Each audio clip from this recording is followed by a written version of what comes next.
प्रभु यीशु मसीह के नाम से सबको जय मसीह की। आज का वचन है सभोपदेशक के किताब उसका 8 अध्याय 5 वचन। जो आज्ञा को मानता है वह जोखिम से बचेगा और बुद्धिमान का मन समय और न्याय का भेद जानता है। मेरे प्रियो, इस बहुमूल्य वचन को सुलेमान ने लिखा, जो कि सुलेमान परमेश्वर से बुद्धि को प्राप्त किया, ज्ञान को प्राप्त किया। परमेश्वर से जो ज्ञान को प्राप्त किया, उस ज्ञान के द्वारा इस बहुमूल्य वचनों को लिखा है। परमेश्वर के वचन से हम पढ़ते हैं कि जो कुछ भी पवित्र बाइबल में है जरूर इंसान के द्वारा लिखा है, लेकिन वह इंसान पवित्र आत्मा के प्रेरणा के द्वारा लिखा है। पवित्र आत्मा ने उस व्यक्ति को उकसाया है, इस सारा जीवित वचन को लिखने के लिए उकसाया है। ठीक इसी तरह सुलेमान राजा को पवित्र आत्मा ने उकसाया और सुलेमान राजा परमेश्वर की ओर से जो ज्ञान प्राप्त किया, उस ज्ञान के द्वारा पवित्र आत्मा के प्रेरणा के द्वारा, प्रेरणा के अनुसार इस बहुमूल्य वचन को लिखा है। इस बहुमूल्य वचन में इस प्रकार लिखा है, जो आज्ञा को मानता है वह जोखिम से बचेगा। किसके आज्ञाओं को कौन मानना चाहिए? हमें परमेश्वर के आज्ञाओं को मानना चाहिए। परमेश्वर के आज्ञा को मानना चाहिए, ये तो सत्य है। लेकिन परमेश्वर का वचन ये कहता है राजा के बात को मानना है। जो हमारा हाकिम जो है, हमारे ऊपर जो नियुक्त हुआ है, जो इस संसार में अधिकारी नियुक्त हुआ है, अधिकार में जो भी मनुष्य बैठा है, उनका आज्ञाओं को मानना है। इस बात को परमेश्वर का वचनों में हम कई जगह हम देख सकते हैं। इसी अध्याय में दूसरे वचन में इस प्रकार लिखा हुआ है, मैं तुझे सम्मति देता हूँ कि परमेश्वर की शपथ के कारण राजा की आज्ञा मान। तीसरा वचन में, राजा के सामने से उतावली के साथ न लौटना और न बुरी बात पर हट करना, क्योंकि वह जो कुछ कहता है करता है। चौथा वचन, क्योंकि राजा के वचन में तो सामर्थ रहती है और कौन उससे कह सकता है कि तू क्या करता है। मेरे प्रियो, इस दुनिया में जो राजा लोग रहते हैं, यानी कि हाकिम रहते हैं, जो एक अधिकार में, एक पद में बैठे रहते हैं, उनके आज्ञाओं को मानने के लिए परमेश्वर का वचन कहता है, क्योंकि उनका बातों में सामर्थ्य है। उनके आज्ञाओं को हमें मानने के लिए परमेश्वर का वचन कहता है। हम जहाँ पे रहते हैं, जहाँ पे हम नौकरी करते हैं, या बच्चे कॉलेज में या स्कूल में जहाँ पढ़ाई करते हैं, वहाँ का रूल्स जो कि उस जगह के हाकिम ने बनाया है, उस रूल्स को हमें पालन करना है, उनके आज्ञाओं को मानना है। इस बात को परमेश्वर का वचन हमें आज्ञा देता है, क्योंकि यह एक डिसिप्लिन में आता है, एक अनुशासन में आ जाता है। हमें कहीं किसी अधिकार का सामना नहीं करना है, किसी हुक्म का, किसी अधिकारी का जो आज्ञा है उसका हमें सामना नहीं करना है, किसी भी इंसान का हमें सामना नहीं करना है, बल्कि हमारे ऊपर जो राजा बैठे हैं, जो इस संसार के हाकिम है, उनका बातों को हमें मानना है। इस विषय को परमेश्वर का वचन कहता है, क्योंकि इस संसार में जो भी हाकिम बैठे हैं, जो भी राजा बैठे हैं, वह सब परमेश्वर के मर्जी के अनुसार बैठे हैं। परमेश्वर ने ही उनको उस जगह पर बैठाया है, परमेश्वर ने ही उनको उस अधिकार दिया है। परमेश्वर के आज्ञा के अनुसार ही यह जो रूल्स है चल रहा है। तो ये जो है परमेश्वर का मर्जी है, परमेश्वर का इच्छा है। इस धरती में जो कुछ भी शासकीय अधिकार में बैठे हैं, वो सब परमेश्वर के कंट्रोल में है, परमेश्वर के अधिकार में है। परमेश्वर ने ही उन्हें बैठाया है, इसलिए उनका अधीन होना हमारा कर्तव्य है, हमारा काम है। हमें किसी अधिकारी का सामना नहीं करना है, हमारे ऊपर किसी भी हाकिम का सामना नहीं करना है। पर एक बात अवश्य है कि हमारा राजा जो है प्रभु यीशु मसीह है। प्रभु यीशु मसीह के द्वारा, प्रभु यीशु मसीह के वचन के द्वारा हमें इस संसार के राजा का, जो कि हमारे ऊपर जो शासकीय अधिकारी है, उनके आज्ञाओं को मानना है। अगर वह लोग परमेश्वर के खिलाफ अगर कोई आज्ञा दे तो उसको हम मान नहीं सकता, क्योंकि हमारे लिए सबसे पहला जो है काम है परमेश्वर के आज्ञा को मानना है। परमेश्वर के आज्ञा के खिलाफ अगर कोई भी बात हमारे आगे रखे, परमेश्वर के आज्ञा के खिलाफ हमें कुछ करने के लिए कहे, तो हम नहीं कर सकते। ये जो है परमेश्वर के इच्छा के खिलाफ वो जो हाकिम कर रहा है या करा रहा है। ये भी हो सकता है कि उस हाकिमों के द्वारा हमारा परीक्षा भी हो सकता है, शैतान उनको इस्तेमाल भी कर सकता है। लेकिन हमें जो रूल्स है उसको पालन करना है। इस वचन के मुताबिक जो आज्ञा है, जो नियम कानून जो शासकीय अधिकार में बनाया हुआ है, उस अधिकार का नियम कानून को पालन करना है, उनके आज्ञा को मानना है। अगर हम उनके आज्ञा को मानते हैं, जो परमेश्वर ने कहा है उस तरह हम करते जाते हैं, धीरज के साथ हम जो कुछ भी बोले उसको हम करते जाते हैं, तो हम जोखिम से बचेंगे। हमारे ऊपर जो जोखिम नहीं आना है तो हमको आज्ञा को मानना पड़ेगा, क्योंकि अधिकार में जो बैठा है उनके शब्द में अधिकार है। इस बात को परमेश्वर का वचन यहाँ पर कहता है, क्योंकि राजा के वचन में तो सामर्थ्य रहती है। जो भी हाकिम हमारे ऊपर रहता है, जो भी राजा हमारे ऊपर बैठा है, उनके बातों में सामर्थ्य रहती है। अगर जो भी वो कहता है उस बात को करने के लिए ये कानून जो है जगह देता है। इसलिए हम उनके खिलाफ नहीं करना है, बल्कि उनके आज्ञा को पालन करना है। परमेश्वर की ओर से हमें इस बात को हमें करना है, उनके आज्ञाओं को हम पालन करना है। दूसरी बात, बुद्धिमान का मन समय और न्याय का भेद जानता है। राजा के यानी कि जो शासकीय अधिकार में है, उनके आज्ञा को मानने का उस वचन में ही ये बात भी जुड़ा हुआ है कि बुद्धिमान का मन समय और न्याय का भेद जानता है। इसमें से हमें ये जान रहे हैं कि हमें बुद्धिमान व्यक्ति बनना है। बुद्धि के साथ हमें उनके आज्ञा को मानना है। अगर वो जो भी कहे, जो भी आज्ञा हमें दे, तो उस आज्ञा को बुद्धिमानी के साथ हमें मानना है, यानी कि उनके आज्ञा को भी हमें मानना है और परमेश्वर के खिलाफ भी नहीं करना है। परमेश्वर का काम भी करना है और उनके आज्ञा को भी मानना है। एक बुद्धिमानी व्यक्ति इस तरह करता है। इस धरती में, इस संसार में जो शासकीय अधिकारी है, उनका सामना नहीं करना है, लेकिन उसी समय हमें परमेश्वर का आज्ञाओं को भी हमें मानना है। उसके लिए हमें बुद्धिमान बनना है। अगर हम बुद्धिमान नहीं रहते हैं, मूर्ख रहते हैं, तो हम कहीं ना कहीं हम आज्ञा मानने में चूक हमारे अंदर हो जाता है, हमारे जीवन में हो जाता है।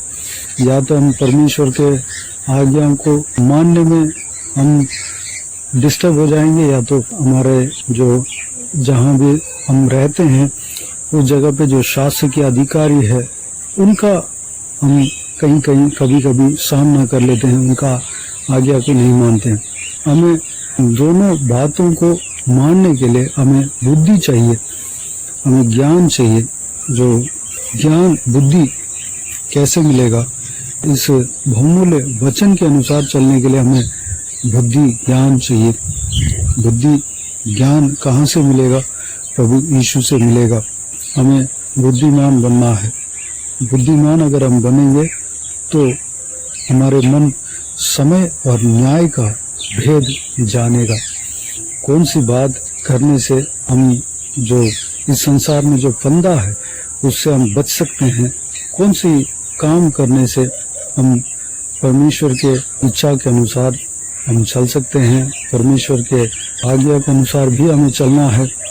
उसी समय इस संसार के जो राज्य है, संसार के हाकिम है, उनके आज्ञा को भी टुकराना नहीं। इस तरह की काम को करने के लिए हमें बुद्धि परमेश्वर हमें देगा, वो मन हमारे अंदर आ जाता है। अगर हम बुद्धिमान व्यक्ति बनेंगे तो वह मन जो है हमारे अंदर आ जाता है। वह मन जो है समय और न्याय का भेद जानेगा, कौन सा समय में कैसे काम करना है, क्या काम करना है, यह उसका भेद हम जान सकते हैं। समय का भेद हम जान सकते हैं, न्याय का भेद हम जान सकते हैं।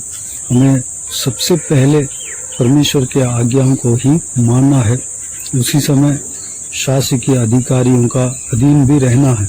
उसके लिए हमें परमेश्वर का बुद्धि की आवश्यकता है, परमेश्वर के ज्ञान की आवश्यकता है।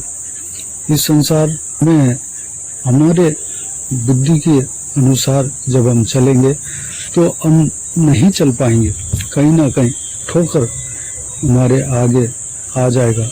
लेकिन हम परमेश्वर के बुद्धि को पाकर, परमेश्वर के बुद्धि के अनुसार जब हम चलेंगे तो कहीं हम ठोकर नहीं खाएंगे। हम बिल्कुल अच्छी तरह से, सही रीति से हम परमेश्वर के आज्ञाओं के अनुसार हम चल सकते हैं। परमेश्वर का बुद्धि हमें कहाँ मिलेगा? पवित्र बाइबल में हमें मिलेगा, प्रभु यीशु मसीह से हमें मिलेगा। पवित्र आत्मा का अभिषेक अगर हम पाएंगे तो परमेश्वर का बुद्धि हमें चलाएगा। पवित्र आत्मा कौन देगा? प्रभु यीशु मसीह हमें देगा। प्रभु यीशु मसीह से हम पवित्र आत्मा का अभिषेक जब हम पाते हैं तो हम इस संसार में ज्ञान बुद्धि के साथ हम चल सकते हैं। हमारे बुद्धि को हम, यानी कि परमेश्वर ने जो हमें दिया है, उस बुद्धि को इस्तेमाल करके, उस बुद्धि के द्वारा हम जो है समय को और न्याय को जानेंगे, समय और न्याय का भेद को जानेंगे। किस समय में कौन सा काम करना है, किस समय में कौन सा काम नहीं करना है, ये सारा भेद को हम जानेंगे। क्योंकि भेद को प्रकट करने वाला परमेश्वर हमारा परमेश्वर है। उसी परमेश्वर के आत्मा को हम पाते हैं। उस आत्मा के अगुवाई के अनुसार जब हम चलेंगे तो ये सारा जो रुकावटें, ये सारा परेशानियां सब सॉल्व हो जाएंगे। सारा जो ऑब्स्टिकल्स है उससे हम आसानी से पार हो सकते हैं। हमें परमेश्वर के आज्ञाओं के अनुसार चलने के लिए कोई दिक्कत नहीं रहेगा। और इस संसार में जीते समय, इस संसार में जो शासकीय अधिकारी जो हमारे ऊपर बैठा है, उनका भी बात को मानने के लिए हमें कोई दिक्कत नहीं होगा। यानी कि उनके नज़र में भी हम सही अच्छा बन सकते हैं और उसी समय परमेश्वर का वचन को भी हम पालन कर सकते हैं। परमेश्वर के वचन के अनुसार भी हम चल सकते हैं मेरे प्रियो।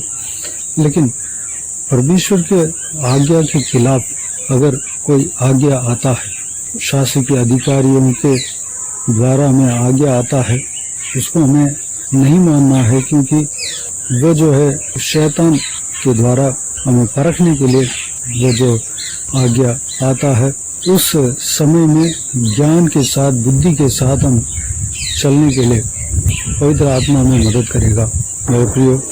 इस वचन के अनुसार हम बुद्धि को पाने के लिए, परमेश्वर के बुद्धि को पाने के लिए, पवित्र आत्मा के वरदान को, अभिषेक को पाने के लिए, अगुवाई को पाने के लिए अपने को परमेश्वर के हाथों में समर्पित करें। क्योंकि सुलेमान के जीवन में जब हम देखते हैं तो वह पूरे इज़राइल देश का राजा बना। इतना बड़ा देश को, इतना बड़ा राज्य को चलाने के लिए परमेश्वर से बुद्धि मांगा, ज्ञान मांगा। उस बुद्धि के द्वारा ये सारा जो उनके सामने जो कुछ भी समस्या है, सारा समस्याओं को पार किया। अगर वो अपना समझ से ये सारा इजराइल देश को राज्य करता तो उससे नहीं हो पाता। परमेश्वर के बुद्धि के द्वारा सुलेमान राजा इजराइल देश को राज्य किया तो वह उनका राज्य जो है सक्सेसफुल रहा। बहुत सारा तरक्कियां इजराइल देश में हुआ और पूरी दुनिया में सबसे ज्ञानवान राजा बना। मेरे प्रियो, हम भी जो है हमारे सामने बहुत सारा समस्याएं आते हैं। उस समस्या को हमें पार करने के लिए हमें बुद्धि की आवश्यकता है। वह बुद्धि जो है परमेश्वर ही हमें देता है। पवित्र आत्मा, बुद्धि के आत्मा हमारे अंदर जब आ जाते हैं तो उस सारा परेशानियों को हम आसानी से पार कर सकते हैं। तो आइए मेरे प्रियो, इस बहुमूल्य वचन के लिए परमेश्वर को धन्यवाद दें। इस बहुमूल्य वचन के द्वारा हमें जो कुछ भी चेतावनी मिला है, जो कुछ भी मार्ग हमें दिखा है, उस बात के लिए परमेश्वर को धन्यवाद देंगे। पवित्र आत्मा के लिए हम धन्यवाद देंगे। पवित्र आत्मा का अभिषेक के लिए हम प्रार्थना करेंगे। आइए हम प्रार्थना में जाएं। प्यारे पिता, दयालु परमेश्वर, आपको धन्यवाद देता हूँ आज के इस आपके बहुमूल्य वचन के लिए। आपको धन्यवाद देता हूँ परमेश्वर, बीते हुए दिनों में हमें संभाला, बचाया, सुरक्षित रखा। आपको धन्यवाद देता हूँ परमेश्वर। आज का इस आपके बहुमूल्य वचन के द्वारा हमने जो कुछ भी मनन किया है पिता, आपके बहुमूल्य वचन के द्वारा जो भी हमें मार्ग दिखा, उस मार्ग के लिए आपको धन्यवाद देता हूँ। जो कुछ भी सत्य को हमने जाना, उस सत्य की बात के लिए आपको धन्यवाद देता हूँ परमेश्वर। पिताजी, आपके वचन के अनुसार हम चलने के लिए, पवित्र आत्मा का अभिषेक को हम पाने के लिए, पवित्र आत्मा का अगुवाई के अनुसार हम चलने के लिए अनुग्रह देना। अगर हम पवित्र आत्मा का अगुवाई के अनुसार चलते हैं तो परमेश्वर हम इस संसार में बड़ी आसानी के साथ आपके आज्ञा के अनुसार हम चल सकते हैं परमेश्वर। पिताजी, जो आपके आज्ञा है पिता, जो कि राजा जो इस संसार में राज्य करते हैं, जिस शासकीय अधिकारियों का अधीन हम रहते हैं, उस अधिकारियों का हुक्म का हमें मानना है, उस आज्ञा को हम पालन करना है परमेश्वर। उसके लिए हमें पवित्र आत्मा का अभिषेक चाहिए और उसी समय आपके आज्ञा को, आपके पवित्र वचन के अनुसार भी हमें चलना है परमेश्वर। हमारे मन, समय और न्याय का भेद जानना चाहिए परमेश्वर। अनुग्रह देना, कौन सा काम को कब करना चाहिए, कौन सा काम किस तरह करना चाहिए, कौन सा काम कब नहीं करना चाहिए, वो सारा भेद को हम जानने के लिए अनुग्रह देना। उसके लिए आपका बुद्धि हमें चाहिए, आपका ज्ञान हमें चाहिए परमेश्वर। हमें ज्ञान बुद्धि देना, जिस तरह सुलेमान राजा को परमेश्वर अपने ज्ञान बुद्धि दिया, उस बुद्धि और ज्ञान के द्वारा, समझ के द्वारा परमेश्वर सारा इजराइल देश को राज्य किया और उनके समय में परमेश्वर बहुत सारा तरक्की उस देश में हुआ। परमेश्वर सबसे उत्तम राजा माना गया, परमेश्वर ज्ञानवान राजा माना गया परमेश्वर। हालेलुया। जिस तरह सुलेमान राजा बुद्धि पाया, परमेश्वर उस बुद्धि के द्वारा परमेश्वर सारे काम को किया, सारा परेशानियों का हल किया और सारा समस्याओं का समाधान किया परमेश्वर। उनका राज्य में कई सारे समस्या आए थे, परमेश्वर सारा समस्याओं को का पार किया परमेश्वर। हालेलुया। हम भी परमेश्वर जो कुछ भी समस्या हमारे सामने आती है, सारा समस्याओं को पार करने के लिए हमें वो बुद्धि ज्ञान देना परमेश्वर। हालेलुया। हमारा मन समय और न्याय का भेद जानने पाए, अनुग्रह देना पिता। हम आपके आज्ञाओं के अनुसार चलने पाए पिता। हमें बुद्धि के आत्मा से हमें भरना, पवित्र आत्मा का अभिषेक से भरना परमेश्वर। धन्यवाद देता हूँ पिता।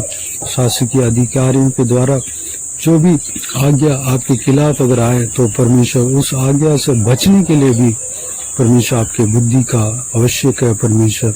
आपके ज्ञान का आवश्यक है पिता। आपके अभिषेक का आवश्यक है, पवित्र आत्मा का अगुवाई का आवश्यक है परमेश्वर। अनुग्रह देना पिता। पिताजी, हम परमेश्वर हालेलुया समय और न्याय का भेद जान पाए, अनुग्रह देना। उसके लिए पवित्र आत्मा का अभिषेक हमें देना पिता। धन्यवाद देता हूँ परमेश्वर। सारा व्यूअर्स को इसी तरह आशीष देना, संभालना, किसी को भी कोई भी कमी घटी ना होने देना। इस जो भी हमने मनन किया है परमेश्वर, उस बात के अनुसार हर एक जन को चलाना, आशीष देना, पवित्र आत्मा का अभिषेक से भरना, आपके सामने से भरना पिता। हालेलुया। जो कोई भी जन बीमार हो उनको आपके हाथ में सौंपते हैं, उन्हें छूना, चंगा करना, प्रभु यीशु मसीह के नाम से चंगा होने पाए। अगर किसी को दुख हो, तकलीफ हो, सारा दुख तकलीफ को दूर करना, परेशानी को दूर करना, हर समय को पहुँचना। हालेलुया। जो कोई भी जन जहाँ कहीं भी जाते आते हैं उनके संग रहना, सुरक्षित रखना, आपके लहू से छिपाना, आपके हाथ हमेशा हर एक के ऊपर बने रहने पाए। बुजुर्गों को आपके हाथ में सौंपते हैं, महिलाओं को आपके हाथ में सौंपते हैं और छोटे बच्चों को आपके हाथ में सौंपते हैं। सभी को सुरक्षित रखना, बुराई से बचाना, आपके लहू से छिपाना पिता। और सारे बातों को आपके हाथ में सौंपते हैं। हर एक परिवार में शांति, आनंद, खुशी, प्रेम से भरना पिता। बहुतायत से आशीष देना पिता। धन्यवाद। सारा दुआ प्रार्थना को सुना, ग्रहण किया, धन्यवाद देता हूँ। सारा आदर, महिमा, जलाल आपको मिलते रहे। सारा दुआ प्रार्थना को प्रभु यीशु मसीह के नाम से मांगते हैं, सुनो और ग्रहण कर। आमीन आमीन। प्रभु यीशु मसीह के नाम से प्रभु यीशु मसीह का आशीष और अनुग्रह हम सभी के ऊपर बने रहे। आमीन आमीन।